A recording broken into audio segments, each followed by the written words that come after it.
দেশ বিদেশের ব্যবসা বাণিজ্য ও অর্থনীতি সব খবর নিয়ে আমন্ত্রণ জানাচ্ছি মেট্রো সেম বিজনেস রিপোর্টে। করোনার অনিশ্চিত সময়ে 5,68,000 কোটি টাকার বাজেট ঘোষণা অর্থমন্ত্রীর। ঘাটতি অর্থায়নে মনোযোগ ব্যাংক ব্যবস্থায়। কর ছাড় দিয়েও বড় আকারে রাজস্ব আদায় পরিকল্পনা।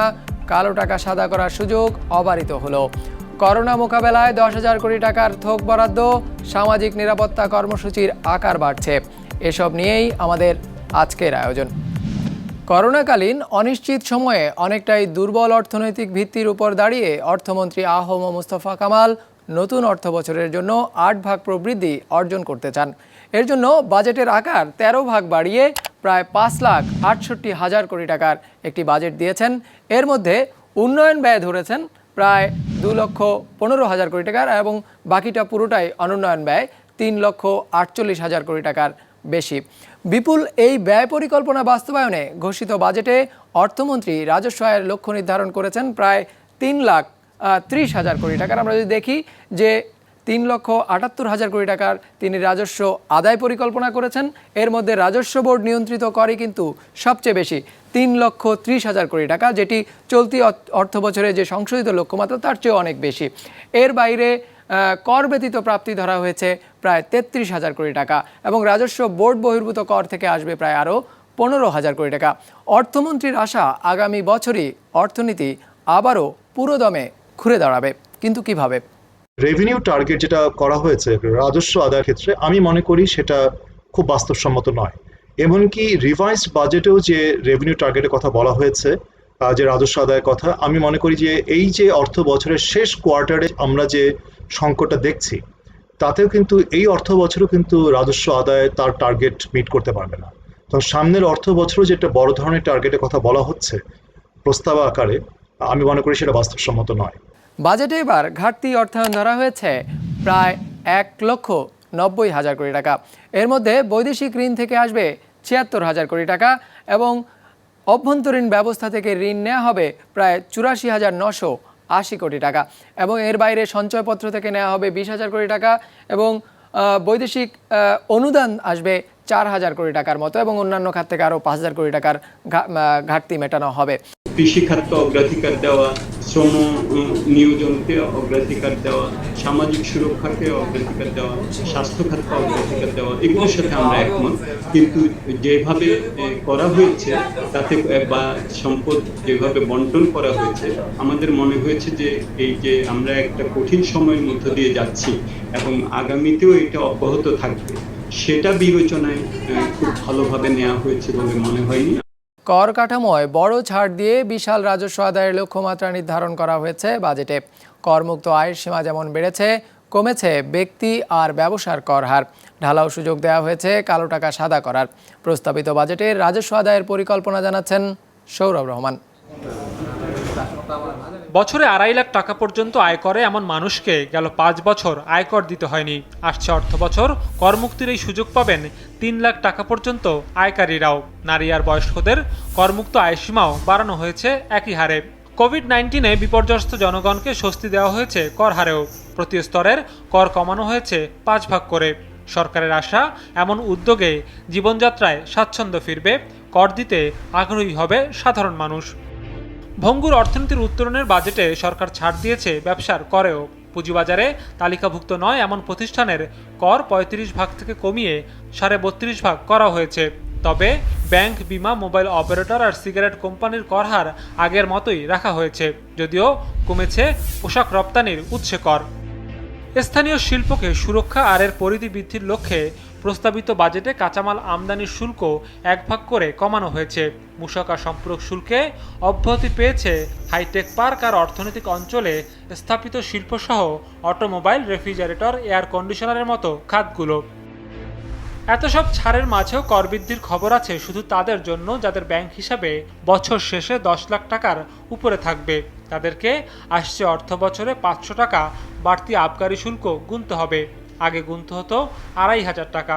12,000-এর বদলে 15,000 টাকা আবগারি শুল্ক দিতে হবে অ্যাকাউন্টে 1 কোটি থেকে 5 কোটি টাকা থাকলে। তবে 10 লাখ টাকার নিচে থাকা ব্যাংক হিসাবের কর আগের হারেই নেওয়া হবে। সরকারের আশা এসব কিছুর উপর ভর করেই আসছে বছর 3,30,000 কোটি টাকা রাজস্ব আদায় করবে এনবিআর।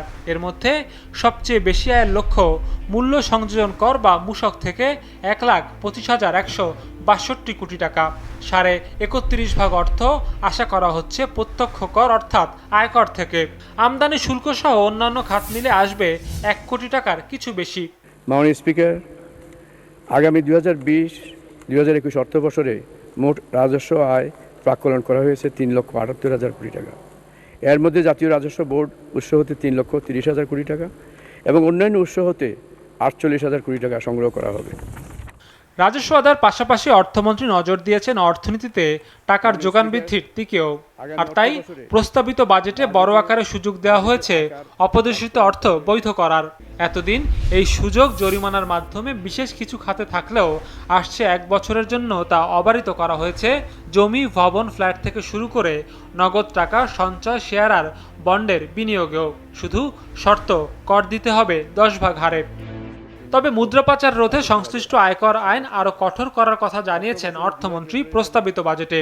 নতুন নিয়মে আমদানি রপ্তানির মাধ্যমে অর্থ পাচারকালে যতটুকু বিনিয়োগ ভুয়া হিসেবে প্রমাণিত হবে তার উপর 50% হারে কর দিতে হবে।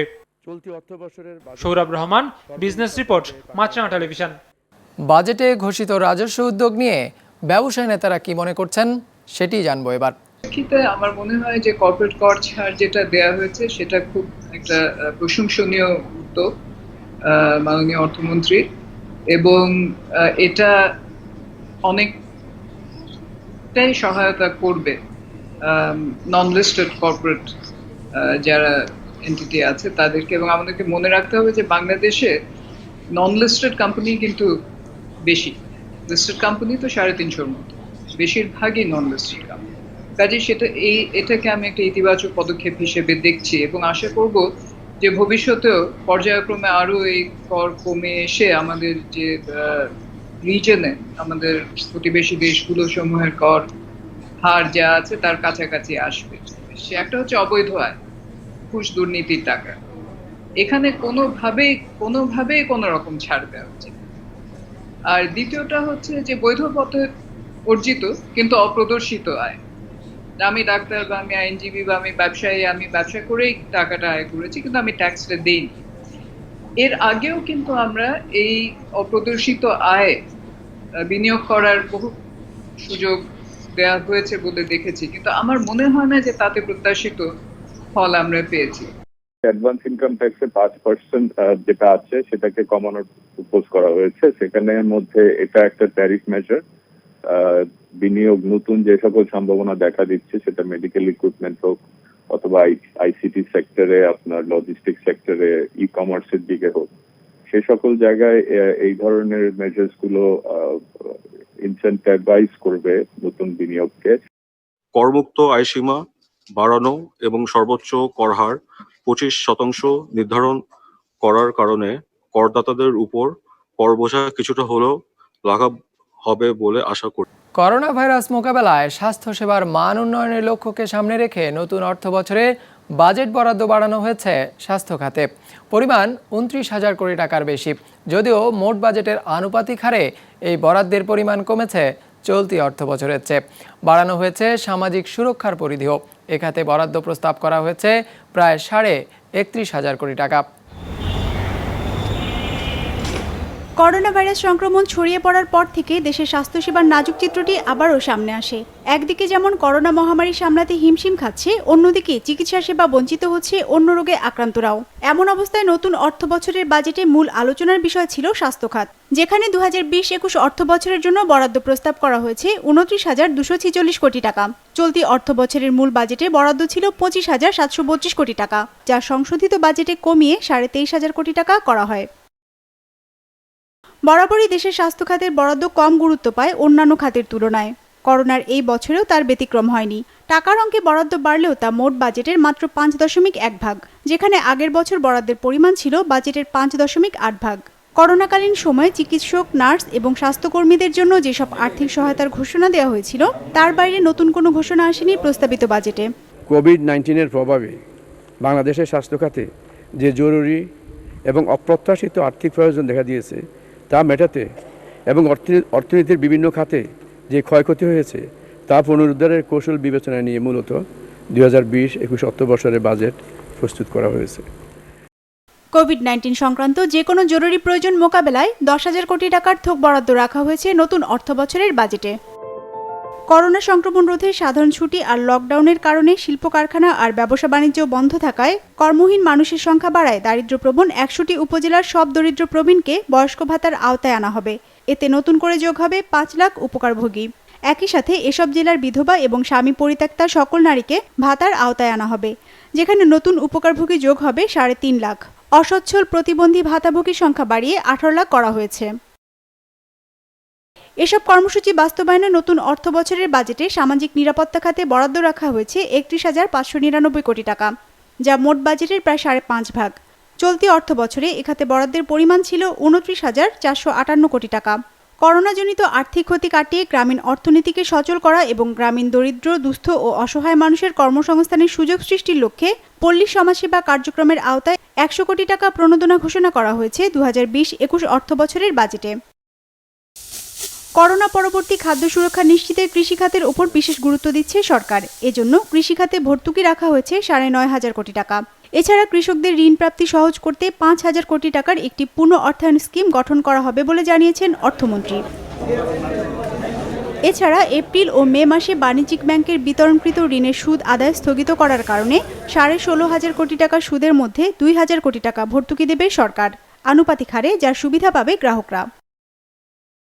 হিরজুন মীরা, বিজনেস রিপোর্ট, মাছরাঙা টেলিভিশন। প্রস্তাবিত বাজেটের শুল্ক হার পরিবর্তনের ফলে এবারও বাজারে ওঠানামা হবে বেশ কিছু পণ্যের দরদামে। বিস্তারিত জানাচ্ছেন শাহাদাত হোসেন। সারা বিশ্বের মতো করোনা নামের এক অদৃশ্য ভাইরাসের বিরুদ্ধে লড়ছে বাংলাদেশ, যা থেকে সুরক্ষা পেতে মানুষ সাধ্যমতো ব্যবহার করছে মাস্ক কিংবা হ্যান্ড স্যানিটাইজারের মতো সুরক্ষা সামগ্রী। এই খাতে মানুষের ব্যয় কমাতে সার্জিক্যাল মাস্ক, পিপিই, হ্যান্ড স্যানিটাইজারের মতো পণ্য উৎপাদনে কাঁচামাল আমদানিতে সব ধরনের শুল্ক অব্যাহত রাখা হয়েছে বাজেটে। করোনার এই দুর্দিনে নিত্যপণ্যের দাম সহনীয় রাখার বিষয়েও জোর দিয়েছেন অর্থমন্ত্রী। তাই স্থানীয়ভাবে উৎপাদিত ভোগ্যপণ্যের উৎসে কর 2 ভাগে নামানোর প্রস্তাব করা হয়েছে। একই সুযোগ থাকছে পোলট্রি শিল্পের জন্যও। বড় ধরনের শুল্ক ছাড় আসছে কৃষি যন্ত্রপাতি আমদানিতে। পাওয়ার টিলার, হারভেস্টার থেকে শুরু করে প্রায় সব ধরনের কৃষি যন্ত্রপাতির আমদানি শুল্ক 1 ভাগে নামিয়ে আনায় দাম কমবে এসব যন্ত্রপাতির। ক্ষুদ্র ও মাঝারি উদ্যোক্তাদের সহায়তা দিতে এসএমই শিল্পের পণ্য উৎপাদনে ব্যবহৃত উপকরণ আমদানিতে শুল্ক রেয়াত রাখা হয়েছে 2020-21 অর্থবছরের প্রস্তাবিত বাজেটে। ইস্পাত শিল্পের কাঁচামাল আমদানি শুল্ক প্রত্যাহারের প্রস্তাব বাস্তবায়িত হলে দাম কমবে রড এবং ইস্পাতের। দেশীয় পাদুকা শিল্পের বিকাশে এই শিল্পের কাঁচামাল আমদানিতে 10 ভাগ শুল্ক ছাড় পেতে যাচ্ছেন উদ্যোক্তারা। এতে কমবে স্থানীয়ভাবে উৎপাদিত জুতার দাম। বৈধ পথে স্বর্ণ আমদানি উৎসাহিত করতে স্বর্ণনীতিমালায় উল্লেখিত 15 ভাগ মূল্য সংযোজন কর এবার প্রত্যাহার করতে চান অর্থমন্ত্রী। এতে দাম কমবে স্বর্ণের তৈরি অলংকারের। এছাড়া ডিটারজেন্ট পাউডার তৈরির কাঁচামাল, প্লাস্টিক পণ্য তৈরির কাঁচামাল, কাগজ, ডায়াপার ও স্যানিটারি ন্যাপকিন তৈরির কাঁচামাল এবং মধু আমদানিতে শুল্ক কমানোর প্রস্তাব করায় নিত্য ব্যবহৃত এসব পণ্যের দাম কিছুটা স্বস্তি এনে দিতে পারে সাধারণ মানুষের জীবনযাত্রায়। এবার চলুন দেখে নেওয়া যাক কোন কোন পণ্যের দাম বাড়ছে বাজেটে। সিগারেট ছাড়ার চেষ্টায় থাকাদের জন্য সহায়ক হতে পারে এবারের বাজেট, কেননা প্রতিবারের মতো এবারও দাম বৃদ্ধির প্রস্তাব আছে সব ধরনের সিগারেটের। মোবাইল ফোনের সেবার উপর সম্পূরক শুল্ক 10 ভাগ থেকে বাড়িয়ে 15 ভাগ করার প্রস্তাব করায় মোবাইলে কথা বলা এবং ইন্টারনেটের খরচ বাড়বে গ্রাহকদের। প্রসাধনী সামগ্রী ছাড়া যাদের চলে না তারা কিছুটা ধাক্কা খেতে পারেন আগামী অর্থবছরে। বাজেটে সব ধরনের প্রসাধনী সামগ্রীর উপর সম্পূরক শুল্ক 5 ভাগ বাড়ানোর প্রস্তাব করা হয়েছে। বিলাসবহুল জীবনযাপনে যারা অভ্যস্ত তাদের জন্য কিছুটা দুঃসংবাদ নিয়ে এসেছেন অর্থমন্ত্রী, কেননা চার্টার্ড বিমান কিংবা হেলিকপ্টারে চড়তে হলে 5 ভাগ বেশি ব্যয় করতে হবে আগের চেয়ে। শীতাতপ নিয়ন্ত্রিত জাহাজ ভ্রমণেও গুনতে হবে বাড়তি টাকা, এতে মূসক বেড়েছে 5 ভাগ।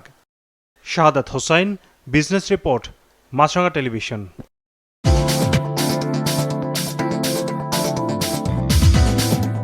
বাজেট ঘোষণার দিনে ইতিবাচকভাবে দিন শেষ করেছে ঢাকা স্টক এক্সচেঞ্জ।